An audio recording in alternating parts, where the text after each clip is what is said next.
പ്രിയപ്പെട്ടവരെ, ഏവർക്കും ഏറ്റവും പുതിയൊരു വീഡിയോയിലേക്ക് സ്വാഗതം.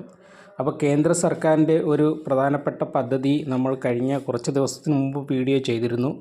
ഒരു 20 ലക്ഷം രൂപ ജാമ്യം ഇല്ലാതെ ലഭിക്കുന്നത്, അതായത് 30 വർഷത്തേക്ക് ആണ് ആ ഒരു വായ്പ ലഭിക്കുന്നത്. അതുമായിട്ട് ബന്ധപ്പെട്ട കൂടുതൽ ഒരു അപ്ഡേറ്റാണ് ഇപ്പോൾ നമ്മൾ പറയുന്നത്. അപ്പോൾ നമ്മുടെ ഈ ചാനൽ ആദ്യമായിട്ട് കാണുന്നവരാണെങ്കിൽ ഇപ്പോൾ തന്നെ ചാനലൊന്ന് സബ്സ്ക്രൈബ് ചെയ്തേക്കുക. വീഡിയോ ഇഷ്ടപ്പെട്ടാൽ മറ്റുള്ളവർക്ക് ഷെയർ ചെയ്ത് കൊടുക്കുക.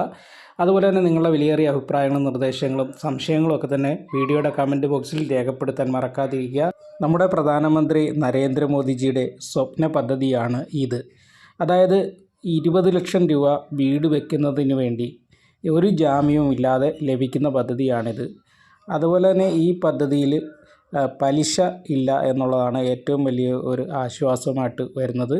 പ്രധാനമായും ഇന്ത്യയിലെ മധ്യവർഗത്തിനും അതുപോലെ തന്നെ പാവപ്പെട്ടവർക്കും വായ്പ നൽകുക എന്നതാണ് ഇതുകൊണ്ട് ഉദ്ദേശിക്കുന്നത്. ഇതിന് കാരണമായിട്ട് പറയുന്നത് കഴിഞ്ഞ ലോക്സഭാ തെരഞ്ഞെടുപ്പിലെ തിരിച്ചടിയും ലോക സാമ്പത്തിക ശക്തിയിൽ 4ാം സ്ഥാനത്തായ ഇന്ത്യ ലോക പട്ടിണി സൂചികയിൽ കൂടുതൽ പിന്നോക്കം പോയതും ആണ്.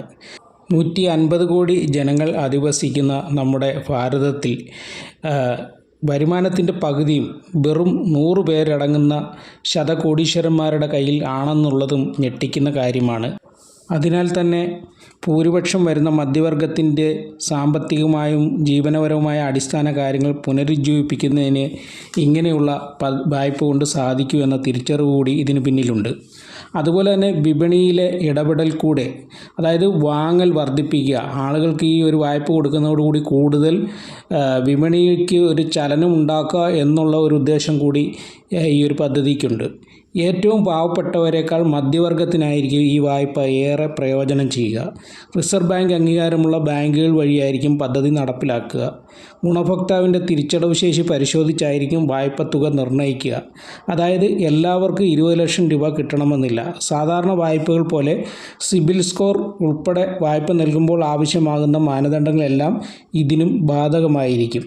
വായ്പകൾ ഇളവുകളോടെ ഒറ്റത്തവണ തീർപ്പാക്കിയവർക്കും സിബിൽ സ്കോർ കുറഞ്ഞവർക്കും വായ്പ കുടിശ്ശിക ഉള്ളവർക്ക് ഈ വായ്പ ലഭിക്കാൻ സാധ്യത കുറവാണ്.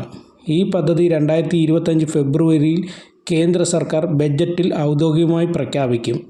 പദ്ധതിയുടെ പേരും നടത്തിപ്പ് രീതിയും അർഹതാ മാനദണ്ഡങ്ങളും അതിനുശേഷം മാത്രമാകും പൂർണ്ണമായും പുറത്തു വരിക.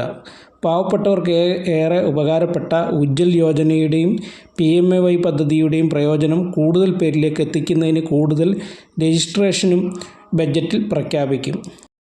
ഗ്രാമപ്രദേശങ്ങളിൽ 78,000 രൂപയും നഗരപ്രദേശങ്ങളിൽ 1,50,000 രൂപയുമാണ് മനോഹരമായ വീടുകൾ നിർമ്മിക്കാൻ പാവപ്പെട്ടവർക്ക് PMAY പദ്ധതി വഴി കേന്ദ്ര സർക്കാർ നൽകുന്നത്.